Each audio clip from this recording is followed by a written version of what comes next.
साथियों, आजकल इजराइल और फ़िलिस्तीन या हमास जो है उनके बीच में स्ट्रगल चल रहा है। तो आज मैं आपको इजराइल के बारे में बतलाऊंगा कि इजराइल क्या देश है, क्या बात है। देखिए, इजराइल जो है ये 1948 में इसका फॉर्मेशन हुआ था, 14 मई 1948 को। परंतु उस समय भारत ने अरब देशों को खुश करने के लिए इसको मान्यता नहीं दी थी। भारत ने सबसे पहले जो इसकी एम्बेसी खोली थी हिंदुस्तान में, वो 1992 में खोली थी। अब ये वीडियो को विस्तार से शुरू करने से पहले मेरी आपसे गुजारिश है कि कृपया आप मेरे इस चैनल को सब्सक्राइब करें। हाँ, तो 1948 में इसके फॉर्मेशन के तुरंत बाद इसके ऊपर 6 देशों ने मिलकर के एक साथ आक्रमण कर दिया था। ये आक्रमण जो है इसको 6 डेज वार के नाम से भी जाना जाता है। ये 5 जून 67 से शुरू होकर के 10 जून 67 तक चला था। और इसमें इस वार के बाद में इजराइल ने जो है इजिप्ट से सिनाई पेनिसुला वो छीन लिया था, जॉर्डन से गाजा स्ट्रिप छीन ली थी, जेरूसलम भी छीन लिया था, और सीरिया से गोलन हाइट्स वगैरह वो छीन ली थी। अब इजराइल ने मात्र कुछ ही सालों के अंदर जो है कुछ क्षेत्रों में बहुत ज़्यादा उन्नति की है।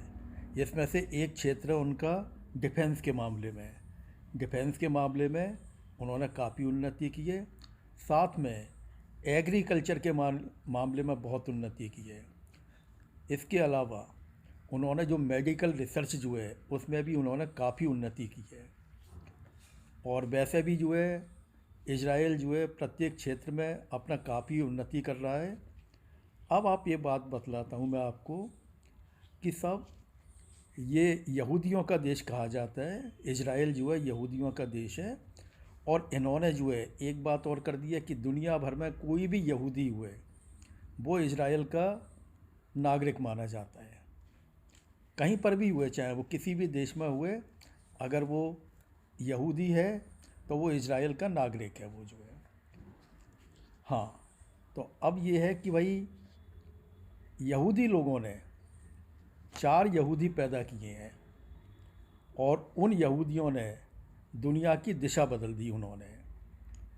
तो देखिए, सबसे पहले तो आपके जो हैं जीसस क्राइस्ट, ये जो हैं इनके मम्मी पापा माता पिता जो हैं वो यहूदी थे। और इन्होंने फिर पैदा होकर के एक नए धर्म की ही शुरुआत कर दी, क्रिश्चियनिटी की। और इनका कहना ये था कि भाई सब आत्मा है, सब धर्म है।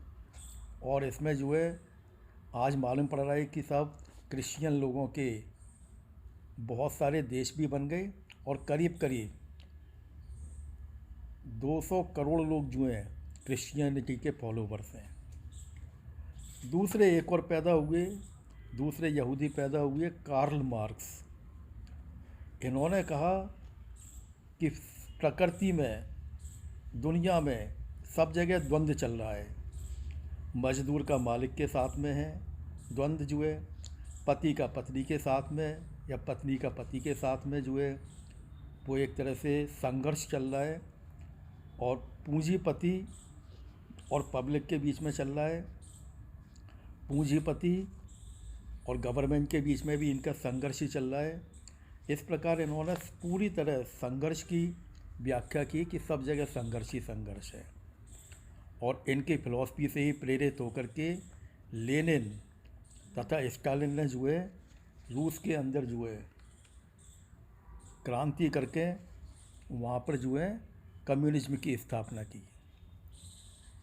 एक और यहूदी पैदा हुए, अल्बर्ट आइंस्टीन। उनका कहना ये था कि जो कुछ भी आप देखते हैं वो सब एनर्जी है। जो भी आप दुनिया में, ब्रह्मांड में जो भी देखते हैं सब एनर्जी है। और इन्होंने फॉर्मूला भी दिया E=mc², जिसमें कि भाई कोई भी पदार्थ हो, कुछ भी हो, वो सब एनर्जी में कन्वर्ट हो सकता है। सूर्य के अंदर जितने भी आपका स्पेस के अंदर जो भी स्टार्स हैं, सब में जो है एनर्जी ही एनर्जी है। और एक और चौथे यहूदी पैदा हुए, सिगमंड फ्रायड। सिगमंड फ्रायड का कहना ये था कि भाई इंसान के दिमाग में, इंसान के ही नहीं बल्कि प्रकृति में प्रत्येक जीव के दिमाग में सिर्फ सेक्स भरा हुआ है और इसी सेक्स से दुनिया चलती है। सेक्स के होने से ही मालूम पड़ता है कि भाई पूरी प्रकृति में नया प्रोडक्शन होता है। और इन्होंने तो ये भी कह दिया कि 1 मिनट में इंसान के दिमाग में 1 मिनट में 7 बार सेक्स आता है। आप ये देखिए, एक ने कहा कि सब आत्मा है, एक ने कहा कि सब द्वंद्व चल रहा है, सब संघर्ष चल रहा है, एक ने कहा कि जो भी है सब एनर्जी है, और एक ने कहा कि जो भी है वो सब सेक्स है। आशा है ये जानकारी आपको पसंद आई होगी।